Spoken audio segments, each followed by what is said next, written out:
ஹே, கதை கேட்க நீங்க வந்துட்டீங்களா? கதை சொல்ல நானும் வந்துட்டேன். நம்ம ஆல்ரெடி பார்த்துட்டு இருக்க தாய் டிராமாவோட ஃபைனல் எபிசோட் தான் இன்னைக்கு பார்க்க போறோம். வீடியோக்குள்ள போறதுக்கு முன்னாடி எப்பயும் சொல்றதுதான், இப்பயும் சொல்றேன். எஸ்எஸ் வாய்ஸ் ஓவரை சப்ஸ்கிரைப் பண்ணுங்க, பார்த்ததுக்கு அப்புறம் லைக் பண்ணுங்க, மறக்காம போறதுக்கு முன்னாடி எக்ஸ்பிளனேஷன் எப்படி இருக்குன்னு சொல்லிட்டு கமெண்ட் பண்ணிட்டு போங்க.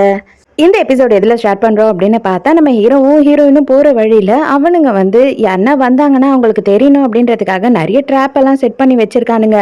அந்த ட்ராப்பில் வந்து ஹீரோயின் கால் வச்ச உடனே ஒரு இடத்துல குண்டு வெடிக்குது. ஹீரோவும் ஹீரோயினும் ஓடி போய் ஒளிஞ்சுக்கிறாங்களா. இவனுங்க 2 பேர் வந்து தேடுறானுங்க யாருன்னா வந்தாங்களா அப்படின்னு சொல்லிட்டு. அதுக்கப்புறம் அவனுங்களே என்ன முடிவுக்கு வந்துடுறானுங்கன்னா, எதனா சின்ன அனிமல் வந்திருக்கோம், அதனால தெரியாம அந்த குண்டு வெடிச்சிருக்கோம்னு நினைக்கிறோம் அப்படின்னு சொல்லிட்டு அங்க இருந்து போயிடுறானுங்க.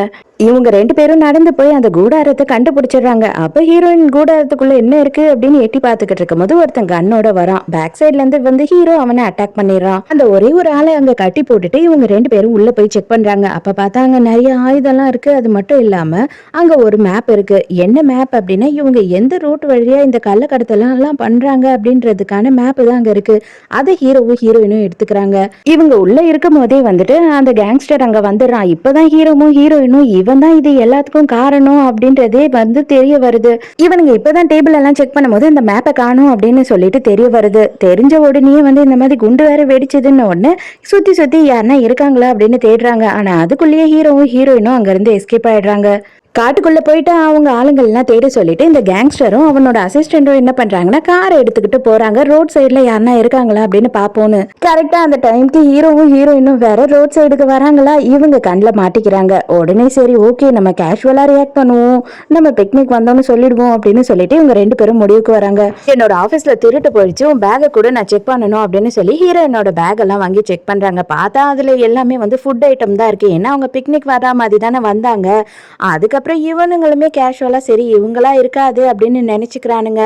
அதுக்கப்புறம் தான் அந்த கேங்ஸ்டர் வந்து ஒரு விஷயத்த நோட் பண்றான். அந்த பேக்ல வந்து ஒரு கீ செயின் மாதிரி டீன்னு ஒன்று தொங்கிட்டு இருக்கான். அதை பார்த்த உடனே வந்து அவனுக்கு ஞாபகம் வருது, இதுக்கு முன்னாடியே ஹீரோயினோட பேக் இவனுங்க எடுத்திருப்பானுங்க இல்லையா, அதுலயும் இதே மாதிரி ஒரு டீனு தான் இருந்திருக்கும். ஸோ அது நீ தான். இப்போ இவ்வளவும் ட்ராமா தானே நீங்க என்கிட்ட பண்ணிக்கிட்டு இருக்கீங்க, மரியாதையா வந்து நீங்க எடுத்த பொருளை என்கிட்ட கொடுத்துருங்க அப்படின்னு கேட்குறான்.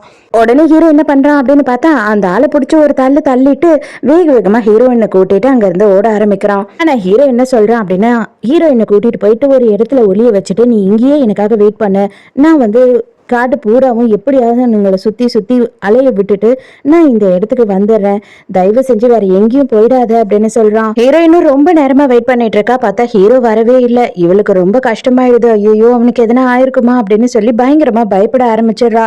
அப்ப அங்க யாரோ வர மாதிரி சவுண்ட் கேக்குது. பார்த்தா ஹீரோ தான் அங்க வந்திருக்கான். ஓடி போய் உடனே கட்டி பிடிச்சிக்கிறா. பட் ஆனா ஹீரோக்கு வந்து குண்டடி பட்டுடுது. அவனுங்க காடு பூராவும் நின்று சுத்தி சுத்தி எல்லா இடத்துலயும் தேடிக்கிட்டே இருக்கானுங்க. இப்போதைக்கு நம்மளால இங்க இருந்து உடனே கிளம்ப முடியாது அப்படின்னு சொல்லிட்டு ஹீரோவும் ஹீரோயினும் நைட்டு வந்து காட்டுலயே அந்த மரத்தாண்டியே உட்கார்ந்துட்டு இருக்காங்க. ஹீரோக்கு வந்து பயங்கரமா ஜுரம் அடிக்க ஆரம்பிச்சிருது. ஹீரோயின் நான் போயிட்டு தண்ணியாவது உனக்கு எடுத்துட்டு வரேன் அப்படின்னு சொன்னா கூட ஹீரோ நீ எங்கேயுமே போகாத, எதுவுமே எனக்கு வேணாம், நீ என் பக்கத்துலயே இரு, அது போதும் அப்படின்னு சொல்லிட்டு ஹீரோயினை பக்கத்துலயே உட்கார வச்சுட்டு அவங்க 2 பேருமே நைட்டு அங்கேயே தூங்கிடுறாங்க. காலையில இவ மட்டும் எழுந்து பாக்குறா. ஹீரோக்கு பயங்கரமா காய்ச்சல் அடிக்குது. அதை பார்த்த உடனே பயங்கரமா இவளுக்கு டென்ஷன் ஆயிடுது. சரி நம்ம இப்பயாவது போய் தண்ணி எடுத்துட்டு வந்து உடம்ப தொடச்சு விடுவோம் அப்படின்னு சொல்லிட்டு இவன் மட்டும் போறா. ஆனா அந்த டைமுக்கு ஹீரோயினை வந்து ஒருத்த கிட்னாப் பண்ணிடுறான். அதுக்கப்புறமா தூக்கத்துல இருந்து எழுந்த ஹீரோ வந்து ஹீரோயினை தேடிக்கிட்டு அந்த ஓட பக்கம் தான் வரான். அங்க பார்த்தா அவனோட ஷர்ட் இருக்கு. அதை பார்த்த உடனே ஹீரோக்கு நல்லாவே தெரிஞ்சிடுது ஹீரோயின் ஏதோ ஆயிடுச்சுன்னு. நல்ல வேலையா அப்பதான் ஹீரோட ஃப்ரெண்ட்ஸ் வந்து ஹீரோவை தேடிக்கிட்டு வராங்க. என்னதாண்டா ஆச்சு உனக்கும் ஹீரோயினுக்கும், நைட்டு பூரா எங்க போயிட்டீங்க அப்படின்னு கேட்கும் போது ஹீரோ வந்து இப்பதான் நடந்த எல்லா விஷயத்தையும் சொல்றான். ஆனா அவனுக்கு இந்த அடிபட்டதுக்கு ட்ரீட்மெண்ட் வேற எடுக்கல இல்லையா, பயங்கரமா ஜுரத்துல அப்படியே இங்க மயங்கி விழுந்துடுறான். அதே நேரத்துக்கு இங்க கேங்ஸ்டரை காட்டுறாங்க. அவனுக்கு இப்பதான் தெரிஞ்சிருக்கு இவங்களோட அண்ணன் யாருன்னு சொல்லிட்டு. அப்ப உங்க அண்ணனை கொலை பண்ணேன்னு தெரிஞ்சுக்கிட்டு நீ வேணும்னு எங்களை பழி வாங்கறதுக்காக தான் இதெல்லாம் பண்ணிக்கிட்டு இருக்கியா ஹீரோ கூட சேர்ந்து அப்படின்னு சொல்லி கேக்குறான். ஹீரோயினை கட்டி போட்டு அவளை அடிச்சு டார்ச்சர் பண்ணிக்கிட்டு இருக்கானுங்க. ஹீரோயினை அதே இடத்துல வச்சுட்டு இருந்தா வந்து ஆபத்து அப்படின்றதுனால இவனுங்க என்ன பண்றானுங்க அப்படின்னா, ஹீரோயினை கூட்டிட்டு வேற ஒரு இடத்துக்கு போறானுங்க. இவ்வளவு நேரம் மயக்கத்துல இருந்த ஹீரோ வந்து காணும். இவன் என்ன பண்றான்னா ஹீரோயினை தேடி கண்டுபிடிக்கணும்ன்றதுக்காக கிளம்பிடுறான் அங்க இருந்து. அப்போ உடனே இவனை தான் தெரியும் இல்லையா கேங்ஸ்டர் ஹீரோக்கு. அவன் கால் பண்றான். கால் பண்ணி பேசும்போது போது எங்க கிட்ட இருந்து எதை எடுத்துட்டு போனியோ அதை எல்லாத்தையும் எடுத்துட்டு வா, இல்ல அப்படின்னா வந்து ஹீரோயினை கொன்னுடுவோம் அப்படின்னு மிரட்டுறாங்க. அது மட்டும் இல்லாம இவனுங்க வந்து போலீஸோட ரேடியோவையும் வச்சிருக்கானுங்க. இது வரைக்கும் ஹீரோ வந்து போலீஸ் கம்ப்ளைண்ட் கொடுத்தா மாதிரி தெரியல, எல்லாமே போலீஸ் லைன் வந்து நார்மலா இருக்க மாதிரி தான் இருக்கு அப்படின்னு பேசிக்கிட்டு இருக்கானுங்க. அதே நேரத்துக்கு இங்க பார்த்தா ஹீரோ வந்து அவங்க அப்பா கிட்ட செம்மையா அடி வாங்கிட்டு இருக்கான். இவன் ஹீரோயினோட அப்பாவை வர வச்சுட்டான் போல.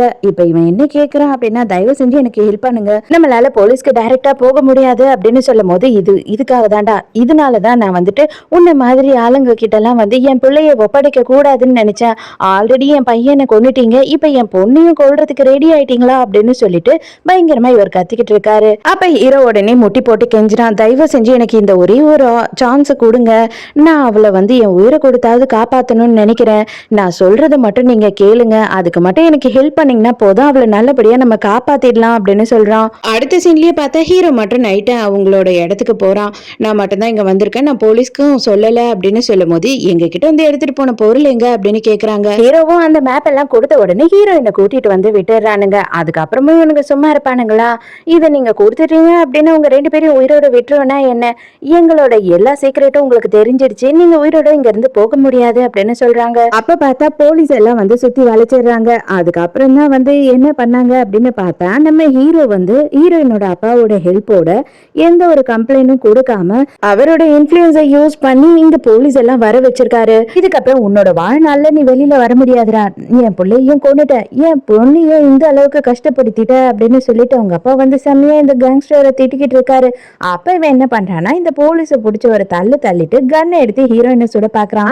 அங்க நடுவுல ஹீரோ போயிட்டு நின்னுறான். அந்த குண்டை ஹீரோயினுக்கு பதிலா அவன் வாங்கிடுறான். ஹீரோவை கொண்டு போய் ஹாஸ்பிட்டல்ல சேர்த்துட்டு இவங்க 2 பேரும் வெயிட் பண்றாங்க. பார்த்தா ஹீரோ வந்து ரொம்பவும் மோசமான நிலைமையில தான் இருக்கான் அப்படின்னு சொல்லும் போது ஹீரோயின் பயங்கரமா அழுதுகிட்டு இருக்கா. சர்ஜரி எல்லாம் ஓரளவு முடிஞ்சிடுது, ஹீரோயினும் கண்ணை முழிக்கல. அப்ப வந்து ஹீரோயின் கிட்ட அவங்க அப்பா என்ன சொல்லிக்கிட்டு இருக்காருன்னா, இது எல்லாத்துக்குமே வந்து காரணம் நானும் தாம்மா, நான் உன்கிட்ட அந்த மாதிரி நடந்துக்காம இருந்திருந்தேன் அப்படின்னா நீ வீட்டை விட்டு இப்படி போயே இருக்க மாட்ட, சோ இதுக்கு எல்லாத்துக்கும் காரணம் நானும் தான், என்ன மன்னிச்சிடு அப்படின்னு சொல்லிக்கிட்டு இருக்காரு. அதோட சில வாரங்களுக்கு அப்புறமா வந்து காட்டுறாங்க, நம்ம ஹீரோவும் ஹீரோயினும் வில்லேஜ்ல தான் இருக்காங்க. நம்ம ஹீரோயினோட அப்பா வந்து இங்க வந்து தங்க போறாராம். இங்க ஊரெல்லாம் எப்படி இருக்கு, இந்த ஊரு பிடிச்சிருக்கா, ஆளுங்களை பிடிச்சிருக்கா அப்படின்னு பார்த்ததுக்கு அப்புறம் தான் அவர் கல்யாணத்துக்கே ஒத்துப்பேன் அப்படின்னு சொல்லிட்டாராம். அதனால இவங்க எல்லாம் ஐயோ அவரை எப்படியெல்லாம் கவனிக்கிறது, அவரை எப்படியெல்லாம் வெல்கம் பண்றது, நம்ம என்ன பண்ணணும்னா நல்ல வந்து மல்லிப்பூ மாலையெல்லாம் கட்டி அவரை வரவேற்கணும், அவருக்கு வந்து வரும்போது பன்னீர் எல்லாம் தெளிக்கணும், அப்படி இப்படின்னு எக்கச்சக்கத்துக்கு பிளான் பண்ண ஆரம்பிச்சிடுறாங்க. அதே மாதிரி மறுநாளுமே அவங்க அப்பா வந்துடுறாரு. வந்த உடனே என்ன ஆகுது அப்படின்னு பார்த்தா, இவங்க மல்லிப்பூ மாலை எல்லாம் கட்டி எடுத்துட்டு போய் அவரை வரவேற்கிறதுக்கு போறாங்க. அப்ப இவங்களோட கையில வந்துட்டு ஒரு தேனி கடிச்சிடுதா, அவ்வளவுதான், இவங்க மொத்த பூவையும் கீழே கொட்டிடுறாங்க. அந்த டைமுக்கு வந்த ஹீரோவோட அப்பா பன்னீரை தெரிக்கிறதுக்கு வந்தாரு, ஆனா மொத்தத்தையும் அவரோட தலையிலேயே கொட்டிட்டாரு. ஐயோ வந்த உடனே எல்லாமே சொதப்பல ஆயிடுச்சு அப்படின்னு சொல்லிட்டு எல்லாருமே பதன்னு நின்னுகிட்டு இருக்காங்க. அப்பவும் ஹீரோவோட அப்பா, எங்க ஊர் பன்னீர் கொஞ்சம் வாசம் தூக்கலா இருக்கும், நீங்க போய் குளிச்சிருங்க சார் அப்படின்னு சொல்றாரு. அதுக்கப்புறமா என்ன ஆகுதுன்னா, இவருக்கு வந்து ஒரு ரூம் கொடுக்குறாங்க, அது ஹீரோயின் தங்கிட்டு இருந்த ரூம். அப்ப நீ எங்கம்மா தூங்குவ அப்படின்னு கேட்கும்போது, அவளுக்கு என்னங்க பிரச்சனை, அவ என் பிள்ளையோட ரூம்ல தங்கிப்பா அப்படின்னு சொல்லிட்டு ஹீரோவோட அப்பா சொல்றாரா. அவ்வளவுதான், அதுக்குள்ளேயே வந்து ஹீரோயினோட அப்பா பயங்கரமா டென்ஷன் ஆயிடுறாரு. அதெல்லாம் இல்லப்பா, அவர் வாய் தவறி ஒளிரிட்டாரு, நான் டிம்பிளோட ரூம்ல தான் தங்குவேன், அதனால நான் கிளம்புறேன், நீங்க ரெஸ்ட் எடுங்க அப்படின்னு சொல்லிட்டு ஹீரோயின் வேக வேகமா அங்க இருந்து கிளம்பிடுறா. இங்க டிம்பிளை தேடி டிம்பிளோட வீட்டுக்கு போனா, டிம்பிள் உன்னை பாக்குறதுக்கு தானே உன்னோட வீட்டுக்கு வந்தா அப்படின்னு சொல்றான்.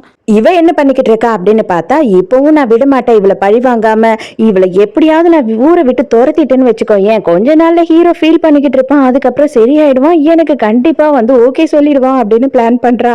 இவ என்ன பண்ண போறா அப்படின்னு பார்த்தா, ஹாப்பி தீபாவளி என்ஜாய் அப்படின்னு சொல்லிட்டு பெரிய சரத்தை கொளுத்தி அந்த ஜன்னல் வழியா அவங்க அப்பா இருக்க ரூம்ல போட்டுடுறா. ஹீரோயின் பதறிக்கிட்டே ஓடி வரா, பண்ணாதடின்றா. அதுக்குள்ள அவ போட்டுடுறா. ஐயோ என்ன நீ இங்க இருக்க அப்படின்னு சொல்லிட்டு இப்பதான் பாக்குறா ஹீரோயின டிம்பிள். பார்த்தா பதறி அடிச்சுக்கிட்டு ஹீரோயினோட அப்பா ரூமை விட்டு வெளியில ஓடி வராரு. வடிவேல் ஒரு படத்துல வருவார் இல்லையா, அந்த மாதிரியே வராரா. அவ்வளவுதான் செத்தோம். இதுக்கப்புறம் நம்ம அப்பா எப்படி சமாளிக்க போறோம்னு தெரியலையே. ஐயோ ஏய் டிம்பிள், எல்லாத்துக்கும் காரணம் நீ தாண்டி அப்படின்னு ஹீரோயின் ஒரே கத்துறா. ஹீரோட அம்மா டிம்பிளை போட்டு செம்ம அடி அடிச்சுக்கிட்டு இருக்காங்க. எல்லாத்துக்கும் காரணம் நீ தாண்டி, அவங்க 2 பேரும் ஒண்ணு சேரலன்னு வச்சுக்கோ, அது எல்லாத்துக்கும் காரணம் நீ தான் அப்படின்னு போது, கவலைப்படாதீங்க ஆண்டி, உங்க பையனுக்கு நான் வாழ்க்கை கொடுக்குறேன் அப்படின்னு சொல்றா. அதுக்கும் ஒண்ணு பின்னாடி டிக்கிலேயே அப்படியே போடுறாங்க அவங்க. அட்லீஸ்ட் நைட்டு வந்து ஒரு நல்லபடியான விருந்தாவது அவருக்கு ரெடி பண்ணி சாப்பாடெல்லாம் கொடுத்துட்டு அதுக்கப்புறமாவது நம்ம அவரை சரி பண்ணலாம், அதாவது ட்ரை பண்ணுவோம் அப்படின்னு சொல்லி எல்லாரும் முடிவுக்கு வராங்க. அப்ப ஹீரோயின் என்ன சொல்றா அப்படின்னா, நான் அப்பாட்ட அவன்கிட்ட பேசிக்கிட்டு இருக்கும் போது கேட்டேன். அவர் என்ன சொன்னாரு அப்படின்னா, அவனுக்கு என்ன டிஷ் பிடிக்கும்னு சொன்னதுக்கு ஃப்ராக் தான் பிடிக்கும்னு சொன்னான். நானும் வந்தேன்னா ஒரு வாட்டி ட்ரை பண்றேன் அப்படின்னு அவன் கிட்ட சொன்னாரு. ஒருவேளை அவர் அதை ஆசையா ட்ரை பண்ணலாம், நான் போய் ஃப்ராக் பிடிக்கிறேன் அப்படின்னு சொல்லி ஹீரோயின் சொல்றா. ஹீரோக்கு வந்து இன்னும் முழுசா சரியாகல இல்லையா, அதனால ஹீரோயின் தான் மாஞ்சி மாஞ்சி பிடிக்க ட்ரை பண்ணிக்கிட்டு இருக்கா. ஆனா ரொம்ப நேரமா ட்ரை பண்றா, ஒண்ணு கூட அவளால பிடிக்க முடியல. ரொம்ப நேரம் கஷ்டப்பட்டதுக்கு அப்புறமா பார்த்தா ஒரு தவளைக்காவை பிடிச்சிடுறா ஒரு வழியா. அவ அதை பிடிச்ச உடனே பயங்கர சந்தோஷமா குடிச்சுக்கிட்டு இருக்காளா. இத வந்து ஹீரோயினோட அப்பா பாக்குறாரு. இவருமே இவங்க 2 பேரும் எங்க போறாங்க அப்படின்னு சொல்லி பாக்கிறதுக்காக ஃபாலோ பண்ணி வந்திருக்காரு. நைட்டு பார்ட்டிக்காக எல்லாரும் எல்லாத்தையும் ரெடி பண்ணிக்கிட்டு இருக்காங்க. அப்ப ஹீரோயினோட அப்பா என்ன சொல்றாருன்னா, ஹீரோ கிட்ட தனியா பேசணும், யார்கிட்டயும் சொல்லாத வா அப்படின்னு சொல்லி ஹீரோவை மட்டும் கூட்டிட்டு போறாரு. அப்ப அவர் என்ன சொல்றாரு அப்படின்னு பார்த்தா, எனக்கு வந்துட்டு உன்னை பிடிக்காது அப்படின்னு நான் சொல்லல, நான் வந்து என் பொண்ணு இப்படிதான் இருக்கணும் அப்படின்னு சொல்லிட்டு நான் ஒரு கற்பனை பண்ணி வச்சு வாழ்ந்துகிட்டு இருக்கேன் இல்லையா, அதனாலதான் நான் வந்து உன்னை இந்த மாதிரி எல்லாம் பண்ணிட்டேன், தயவு செஞ்சு என்னை மன்னிச்சிடு, உண்மையாவே உன்னோட டேலண்ட்டுக்கு நீ வின் பண்ணிட்ட, நான் தான் காசு கொடுத்து உன்னை வந்துட்டு வின் பண்ண விடாம தடுத்துட்டேன் அப்படின்னு சொல்லிட்டு இவர் மன்னிப்பு கேட்கிறாரு. அது மட்டும் இல்லாம நீ தாராளமா என் பொண்ணை கல்யாணம் பண்ணிக்கோ, எனக்கு சந்தோஷம்தான், ஆனா வந்து நான் என்ன கேக்குறேன் அப்படின்னா, என் பொண்ணு வந்து சிட்டில அங்க வளர்ந்தவ, அதனால நீங்க 2 பேர் மட்டும் இல்ல, உன்னோட குடும்பமே வந்து சிட்டில வந்துட்டீங்க அப்படின்னா உன்னை நான் முன்னேற்றத்துக்கும் ட்ரை பண்ணுவேன், நீயும் வந்துட்டு பெரிய ஆள் ஆயிடலாம், என் பொண்ணும் என் கூடியே அங்கேயே இருப்பா அப்படின்னு சொல்லி இவர் கேக்குறாரு. ஹீரோ வந்து சாரி சார் முடியாது, நான் இந்த ஊரை விட்டு வரமாட்டேன் அப்படின்னு சொல்லிடுறான். ஹீரோ அவரை திரும்பவும் வீட்டுக்கு கூட்டிட்டு வரான். காஃபி போட்டு அவர் முன்னாடி வைக்கிறான். அப்ப அவன் என்ன சொல்றான் அப்படின்னா, நீங்க வந்துட்டு உங்களோட ஊர்ல பேங்காக்ல விதவிதமா மெஷின் எல்லாம் வச்சு காஃபி போட்டு குடிச்சிருப்பீங்க, அதோட டேஸ்ட் எல்லாம் பார்த்திருப்பீங்க. இங்க என்ன பொறுத்த வரைக்கும் வந்து அந்த எந்த எக்யூப்மெண்ட்ஸும் இல்லாம ரொம்ப சிம்பிளா போட்ட காஃபி தான். இந்த காஃபியை நீங்க குடிச்சு பாருங்க, இதுல வந்துட்டு அந்த சந்தோஷம் கிடைக்குதா அப்படின்னு சொல்லிட்டு எனக்கு சொல்லுங்க, அதை வச்சு நம்ம டிசைட் பண்ணிக்கலாம் அப்படின்னு சொல்றான். அவரும் அதை குடிச்சு பார்த்துட்டு இது ரொம்ப நல்லா இருக்கு, எனக்கு பிடிச்சிருக்கு அப்படின்னு சொல்றாரு. ஸோ அவ்வளவுதான் சார், சிம்பிள். இவ்வளோ காசு கொடுத்து காஃபி குடிச்சாதான் வந்து சந்தோஷம் கிடைக்கும்ன்றது கிடையாது, நம்ம சிம்பிளா செய்யற காஃபிலையுமே நமக்கு சந்தோஷம் கிடைக்கும் அப்படின்னு சொல்றானா. அவருமே அதை புரிஞ்சுக்கிறாரு. இவருமே கல்யாணத்துக்கு ஒத்துக்கிறாரு. அதோட நைட்டு பூராவும் பார்ட்டி தான். அதுவும் இவரும் வந்துட்டு சரக்கெல்லாம் அடிச்சுட்டு ஜாலியா என்ஜாய் பண்ணிக்கிட்டு இருக்காரு எல்லாரு கூடயும். அது மட்டும் இல்லாம கரெக்டா 1 இயர் கழிச்சு கல்யாணத்தை வச்சுக்கலாம் அப்படின்னு சொல்லிட்டு எல்லாரும் பேசி முடிவு பண்ணிடுறாங்க. 1 இயர் கழிச்சு காட்டுறாங்க நம்ம ஹீரோவோட பிசினஸ், அதாவது எக்ஸ்போர்ட் பண்றான் இல்லையா யூஎஸ்க்கு, அந்த காஃபி கோட்டை எல்லாமே பயங்கரமா சேல் ஆகுது.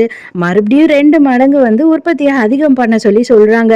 அதனால ஹீரோவுமே இப்போ ஓரளவுக்கு ரொம்ப நல்லாவே வந்து லைஃப்ல முன்னேறிக்கிட்டு வரான். நான் காஃபி ஷாப்புக்கு இன்விடேஷன் வருது ஹீரோயின் கல்யாணத்துக்கு. அப்ப வந்து இவன் என்ன சொல்றான் அப்படின்னா, நம்ம உடனே கிளம்பிடலாம் அப்படின்னு சொல்றான் ஃப்ரெண்டுக்காரன். அதுக்கு ஹீரோயினோட ஃப்ரெண்ட் என்ன சொல்றான் அப்படின்னா, நான் 1 வாரம் முன்னாடியே போக போறேன், நீ இங்க இருந்து காஃபி ஷாப்பை பாத்துக்கோ அப்படின்னு சொல்றேன். என்னது நான் பாத்துக்கணுமா, அப்ப நான் என்ன விட்டுட்டா போறேன் அப்படின்னு சொல்லி ஃபீல் பண்ணிக்கிட்டு இருக்கான். கொஞ்ச நேரத்திலேயே வந்துட்டு அங்க ஒரு கஸ்டமர் வராங்க. அவங்க வேற இவன் கூட நின்று செல்ஃபி எல்லாம் எடுத்துக்கிட்டு இருக்கத ஃப்ரெண்டுக்காரி பாக்குறா. அவ்வளவுதான் செம்ம காண்டாயிரா.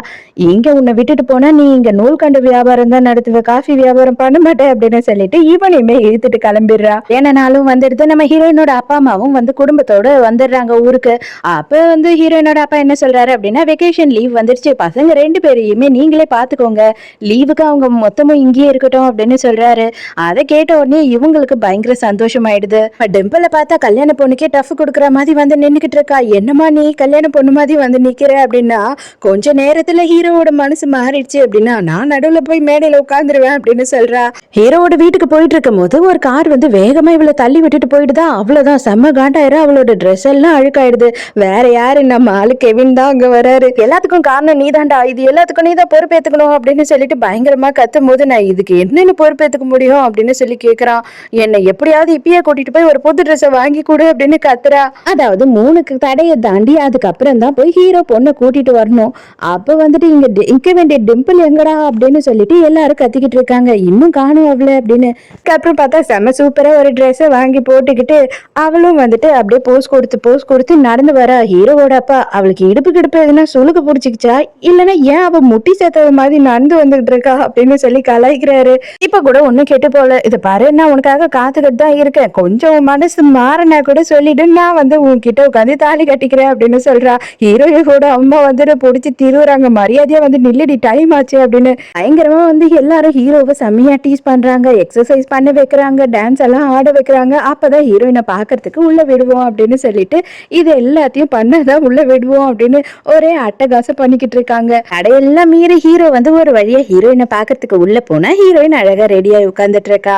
ஹீரோக்கும் ஹீரோயினுக்கும் கல்யாணம் முடிஞ்சிடுது. அதுக்கப்புறமா இந்த பொக்கேவை தூக்கி போடுவாங்க இல்லையா, அந்த மாதிரி பண்றாங்க. ஹீரோயின் மேல இருந்து தூக்கி போடுறாளா, நம்ம டிம்பிள் பாக்குறா இவ்வளவு பேர் நிக்கிறாங்க அப்படின்னு சொல்லிட்டு அவ பிளையிங்லயே போய் பிடிச்சிடுறா. ஆனா லேண்ட் ஆகும் போது கொஞ்சம் கால் ஸ்லிப் ஆயிடுதா, இருந்தாலும் பரவாயில்ல, கெவின் ஹோல்டு பண்ணிடுறாரு. சரி சரி ரொம்ப ஃபீல் பண்ணாதீங்க, நான் ஒரு பொக்கே போடுறேன் அப்படின்னு சொல்லிட்டு ஹீரோ ஒரு பொக்கேவை தூக்கி போடுறான். அதை யாரு பிடிப்பா அப்படின்னு சொல்லிட்டு எல்லாரும் போட்டி போட்டுட்டு இருக்காங்க. நம்ம ஹீரோயினோட ஃப்ரெண்டும் எப்படியாவது பிடிச்சிடணும் இதையாவது அப்படின்னு சொல்லி ட்ரை பண்ணலான்னு பார்த்தா, ஆனா ஹீரோவோட ஃப்ரெண்ட் என்ன பண்றான்னா அவனுமே பிளையிங்ல பிடிச்சிடறான். அதையே அவகிட்ட கொடுத்து ப்ரப்போஸும் பண்ணிடுறான். இவங்களோட லவ்வுமே ஓகே ஆயிடுது. அவ்வளவுதான், இதோடய இந்த டிராமா முடியுது. ஆக்சுவலா பார்த்தா இந்த டிராமா பெருசா எனக்கு வியூஸே போல, நான் பாதியில நிறுத்திடலாமா அப்படின்னு நினைச்சேன். பட் பார்க்க பார்க்க இந்த டிராமா ரொம்ப நல்லாவே கொஞ்சம் ஜாலியாகவும் இருந்ததா, அதனால இதை நிறுத்தக்கூடாது அப்படின்னு சொல்லிட்டு ஒரு முடிவு பண்ணி தான் இதை ஃபுல்லாக போட்டு முடிச்சிட்டேன். ஸோ இந்த ட்ராமா உங்களுக்கு பிடிச்சிருந்ததா, என்னோட எக்ஸ்பிளனேஷன் பிடிச்சிருந்ததா அப்படின்னு சொல்லிட்டு மறக்காம நீங்க பார்த்தவங்க பிடிச்சவங்க வரைக்கும் அது ஒரு கமெண்ட் பண்ணீங்கன்னா நல்லா இருக்கும். ஸோ நாளைக்கு நம்ம புதுசா ஒரு ட்ராமாவை ஸ்டார்ட் பண்ணலாம். இல்லை நாளைக்கு முடியுமான்னு எனக்கு தெரியல, இல்லைன்னா நாளைக்காவது கண்டிப்பா நம்ம புது ட்ராமாவை ஸ்டார்ட் பண்ணிடுவோம். ஸோ நாளைக்கும் மறக்காம கதை கேட்க வந்துருங்க, நானும் மறக்காம கதை சொல்ல வந்துடுறேன். பாய்.